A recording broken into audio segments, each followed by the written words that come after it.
একটা জাতিকে এগিয়ে নিতে তিনটি শক্তির একটা কম্বিনেশন প্রয়োজন হয়। তার মধ্যে একটা হচ্ছে সে দেশের গণমাধ্যম, দুই হচ্ছে সে দেশের রাজনৈতিক দল, তিন হচ্ছে সে দেশের জনগণ। তিনটার মধ্যে ঐক্যের শক্তি, সমন্বয়ের শক্তিটা কিন্তু অসাধারণভাবে অবদান রেখে গণমাধ্যম এবং সাংবাদিকরা এটাকে এগিয়ে নিতে পারে। আমি বাংলাদেশ ফেডারেল সাংবাদিক ইউনিয়নকে একটি ট্রেড ইউনিয়ন আন্দোলন হিসেবে এই দায়িত্বের প্রতি তারা সচেতন আছেন এবং বাংলাদেশের মানুষের এই যে এখন গণ আকাঙ্ক্ষার এই সবচেয়ে তুঙ্গে ওঠা এই চাহিদা পূরণের সময়ে এই দায়িত্ব পালনে তারা অসাধারণ ভূমিকা রাখবেন। যেমন তারা অতীতের সকল গণতান্ত্রিক সংগ্রামে, ফ্যাসিবাদ বিরোধী সংগ্রামে তারা সাহসী ভূমিকা পালন করেছেন।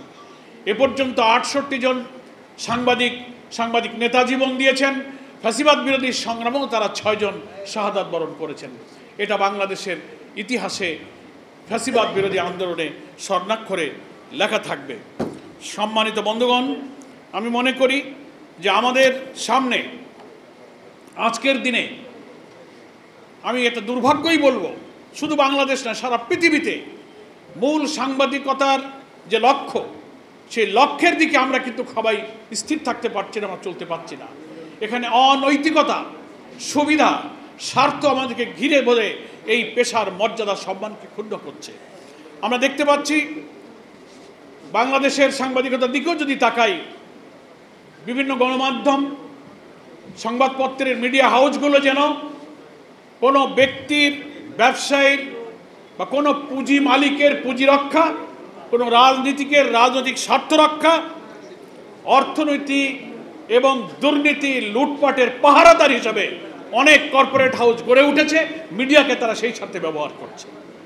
অথচ আমাদের সাংবাদিকতা পেশার মূল কথা ছিল সমস্ত সত্য সংবাদকে পরিবেশন করা, সাদাকে সাদা বলা, কালোকে কালো বলা। আমরা তা বলতে পারছি না। আমরা একটা কর্পোরেট হাউসের দিকে তাকিয়ে, একজন পুঁজিপতির দিকে তাকিয়ে, রাজনীতির অঙ্গনে বিশিষ্ট কোনো ব্যক্তিত্বের দিকে তাকিয়ে আমরা অনেক সময় সাদাকে সাদা বলতে পারি না, কালোকে কালো বলতে পারি না। আমরা সব কিন্তু একটা অন্ধকারের ধোঁয়ার মধ্যে ঘুরপাক খাচ্ছি। আজকের এই বার্ষিক সাধারণ সভায় আমার আবেদন থাকবে, নতুন বাংলাদেশ গঠন করতে গেলে সাংবাদিকতার এই মহান পেশার ঐতিহ্য, সোনালী অতীত, যারা এখান থেকে বিদায় হয়েছেন, অনেকের নাম আজকের এই স্মরণিকায় স্মরণ করা হয়েছে, সমস্ত রক্তচক্ষুকে উপেক্ষা করে সাংবাদিকতার মহান পেশাকে উজ্জীবিত করার জন্য তারা তিলে তিলে ত্যাগ স্বীকার করে জাতির কাছে অবিস্মরণীয় হয়ে রয়েছেন। এখনকার যারা সাংবাদিক নেতৃবৃন্দ আছেন, আমারও সাংবাদিকতা পেশার সাথে কিছুদিন সম্পৃক্ত থাকার সুবাদে আমার মধ্যে এই ব্যাপারে একটা আবেগ তৈরি হয় যে আজকে সাংবাদিকরা যদি অনেক কিছুই স্বার্থ তারা ত্যাগ করেন, কম খেয়ে কম করে স্বার্থ ত্যাগ করে জাতির জন্য ত্যাগ তিতিক্ষার যে উদাহরণ আপনারা তৈরি করেছেন, আসুন আমরা একটি নতুন বাংলাদেশ বিনির্মাণে জাতীয় ঐক্যের জন্য সবসময় পলিটিক্যাল লিডার আহ্বান জানান। আমরা সমস্ত বেড়াজাল ছিন্ন করে সেদিকেই আমাদের এই পেশাকে এগিয়ে নিয়ে যাওয়ার জন্য চেষ্টা করি। আমাদের রাজনৈতিক দলগুলোর মধ্যে ভিন্ন ভিন্ন কর্মসূচি, পথ, পন্থা, লক্ষ্য উদ্দেশ্যের কারণে কিছু ভিন্নতা থাকবেই।